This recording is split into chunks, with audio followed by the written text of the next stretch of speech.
Hello my dear students. Today we will start a new topic, that is staffing process. As we all know that the prime concern of the staffing function in the management process is the timely fulfillment of the manpower requirement within an organization. Now these requirements may arise in case of starting a new business or expanding the existing one, or they may arise as a matter of the need for replacing those who have quit or retired or are transferred or promoted from or maybe fired from the job. So in any of the above case, there is a need for the right person for the right job. Now it is important to appreciate or to recognize staffing as a process which starts from understanding the manpower requirements within the organization and identifying the potential sources from where we are going to hire or to select those people, whether from inside or from outside. So when a company or an organization is going to hire a person, they have to undergo various steps that we will study in details. Clear? The various process in the staffing process are estimating the manpower requirement, then recruitment, then comes selection, afterwards placement and orientation or induction, training and development, performance appraisal, promotion and career planning, and finally it's compensation. So in all we have to study 8 steps in details to understand the staffing process properly. Clear? Now we know that each and every steps plays an important role in the staffing process. Okay? Now the first step is estimating the manpower requirement. Before hiring anyone, the company first they should know that how many people are required. So it can be defined as that it involves forecasting, means beforehand they should analyze that how many people are required. Clear? Now not only the number is required, we need to know what type of people are required to fulfill the need. The manpower needs of an organization are estimated by keeping in view its present activities and future plans such as production schedules, demand forecasts, and all. So there are the two things that is important for estimating the manpower requirement, that is workload analysis and workforce analysis. Workload analysis enable the organization for the assessment of the number and types of human resources necessary for the performance of various jobs and accomplishment of organizational objectives. Clear? Means how many people are, what type of people are required. And workforce analysis reveal the number and type available. So once you know how many people are there with you, which type of people are there with you, and how many people are required and what type of people are required, it is easier to do the analysis of the requirement, and it also gives that gives the idea that the company should never be understaffed or overstaffed. After determining the manpower requirement, the next step is recruitment. Recruitment starts before selection. Now first let us know what is recruitment. Recruitment is a process of searching the prospective employees and stimulating or encouraging them to apply for the jobs in the organization. The objective of recruitment is to attract potential employees with desired qualifications or necessary characteristics. Okay? Therefore, requirement is considered to be a positive process because large number of candidates are encouraged to apply. Recruitment helps the organization to create a pool of the prospective candidates for the future, both internal as well as external. Clear? Because you can hire people internally or externally, whatever is required. Clear? For the recruitment, advertisement is the most suitable media. Clear? Now, after this, selection begins. Selection is the process of choosing from among the pool of prospective candidates who have applied for the job, and it is considered to be as a negative process. Why? In recruitment, a large number of people are encouraged to apply for the job, but here we have to select few from a huge pool of applicants. That's why it is considered to be as a negative process. The two important purposes of selection process are: the first one is it ensures that the organization gets the best among the available alternatives. Clear?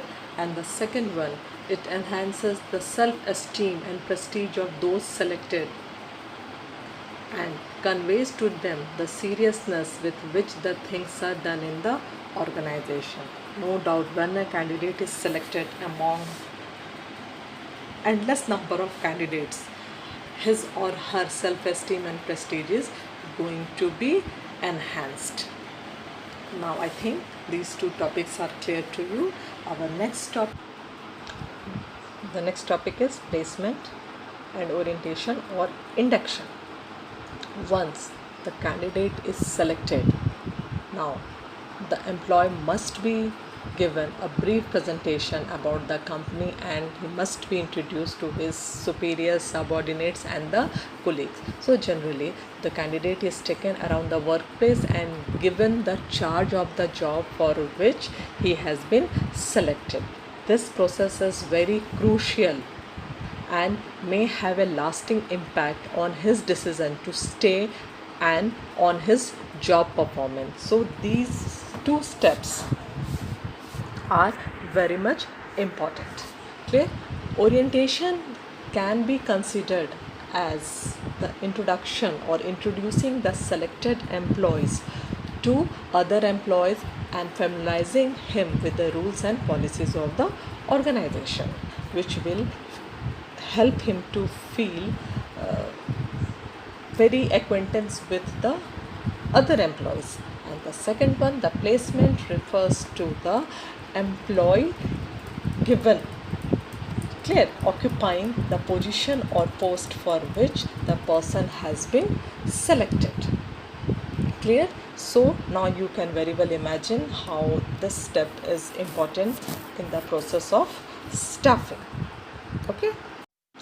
When somebody joins a job, basically it is not the job, but it is the career that matters the most.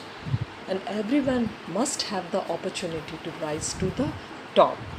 So what to do? Now here comes training and development. Clear? Training basically means the process to improve the attitude, skills and the abilities of the employees to perform the specific job. And once the employees have undergone the training, no doubt there will be a development in the overall characteristics of the person. So development is the learning opportunity, or development refers to the learning opportunities designed to help employees to grow. Clear? Development means growth of an individual in all the aspects, which will take him to the higher post when he will become more and more talented, and he will get more opportunities for career advancement in the future. Once the employees have undergone a period of training and they have been on the job for some time, now there comes the need to evaluate their performance. all the organization have some formal or informal means of appraising their employees' performance. So here comes the performance appraisal. It is the evaluating an employee's current or past performance as against certain predetermined standard. The employees is known in advance what are the standards and what the superiors they demand. Clear? So the performance appraisal process includes defining the job, appraising performance, and providing feedback. This helps the employees to work better in future. It becomes necessary for all organizations to address career related issues and promotional avenues for their employees. It is must. Managers must encourage employees to grow and realize their full potential. If a person will not be given chance to grow, what is the use of working anywhere?